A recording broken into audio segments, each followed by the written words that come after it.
Pigeon Expo nag-start many years ago, cooperation with the World Game Fowl sa World Trade. This year, we decided na magtayo ng sarili. We feel na ang pigeon industry can stand alone. And I'm very happy it was so successful in this initial stage ng staging of the pigeon exhibit.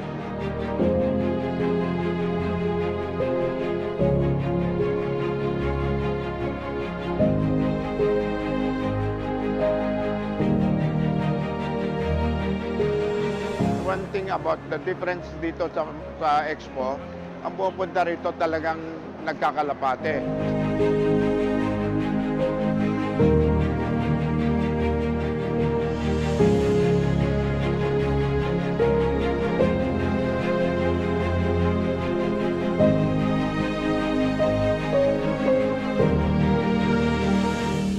What you can find here are the PHA legends and mga top breeders here in the country, mga top fanciers who have been winning races. Nandito sila to share their knowledge and to share their bloodline.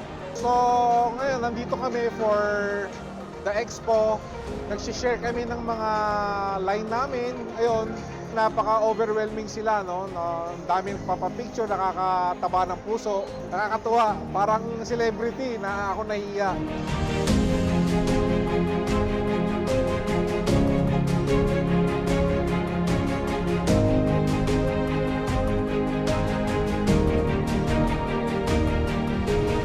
Ang aking mga ibon is mga Stitzel bout na galing kay paring Eddie Noble. May galing din kay kaibigan kong Jose Torres. At meron din ako mga linya ng mga Emil Dewert. At saka yung galing din kay Mr. Paul Ong nag-give birth sa akin na naglalabas ng mga winners. Ay yung pamilya ng 8 overall, 7 overall. Ayun ang mga pundasyon ko mula 2010 hanggang 2019.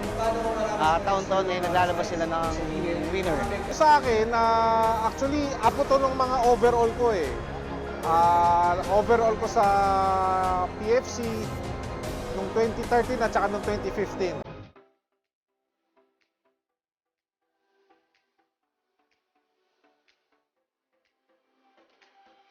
Racing pigeon sports, hindi lang yung mga racing homer.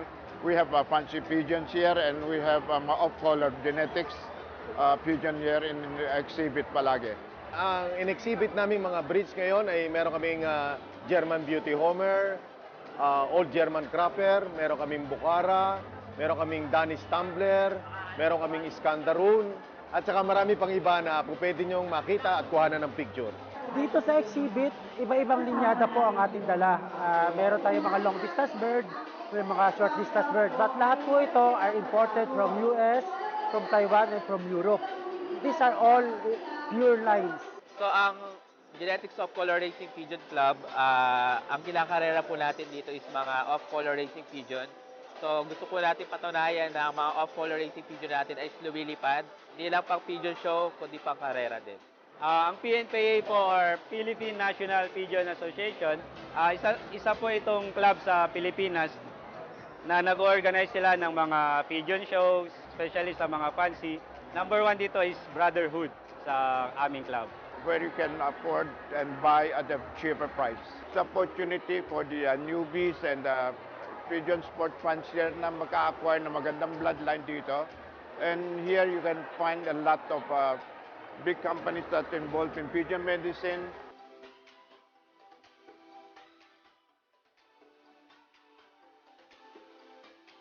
Mga Excellence Rock na, meron po tayong booth dito na kung saan pwede po tayo makabili ng mga products po natin. At syempre maliban po dyan, kung bibili po kayo ng produkto, meron po kakaiba na raffle coupon po yan na pwede po kayo manalo ng ibon po yan galing po sa ADL Rock Tableau. Dito po sa exhibit, ang pinopromote po nating mga products is yung ating Pigeon Flyer Mix and Pigeon Breeder Mix. Ngayon po marami na pong gumagamit ng product natin. Kahit medyo bago po tayo sa market, unti-unti na pong dumadami yung mga users dahil nakikita naman po nila yung quality ng product natin.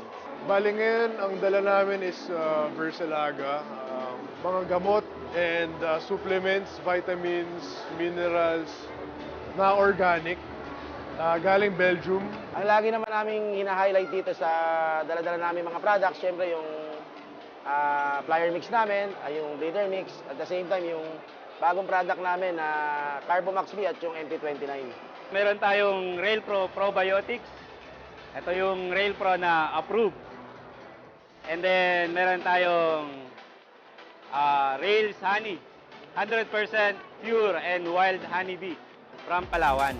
Itong pigeon flyer natin, ito kompletong mixture ng grains. Bali, para siyang base formulation dahil alam naman natin na yung mga fanciers natin nag-a-add-ons pa.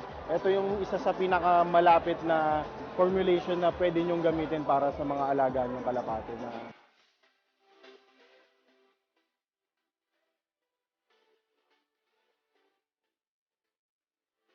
Pagka nag-aalaga ng ibon, nandiyan ka na rin naman pagkatutukan mo na. Kasi napakahirap nun. Kung halimbawa bibili ka lang ng ibon, tapos hindi mo tututukan, mahirap manalo. Lahat magagaling na. Maliit na loob o malaking loob, may magagaling ng mga materyales. Sa akin, first of all, syempre, kailangan maganda linyada. Yun ang pinaka-importante, no? Pangalawa, ang handling naman natin ngayon, hindi naman na sikreto eh. Third, siguro, sana dapuan tayo ng swerte. Huwag po natin sisisihin ang kalapati natin nabili kung hindi sila nagpo-produce. Dapat po isipin nyo na papaano nyo sila mapagpo-produce sa pamamagitan ng pagtatanong sa ibang mga kaibigan, ng mga sikreto nila. Yung health kasi napaka-importante po niyan. Hindi lang po importante yan pagdating ng karera na simula pagpisa hanggang training hanggang sa ikakarera po sila as much as possible is nasa napakagandang status nila ng health condition nila. At makukuha po natin yan sa tamang pag-aalaga at syempre po nakaagapit po dyan yung mga products po natin sa Excellence Rock Lab.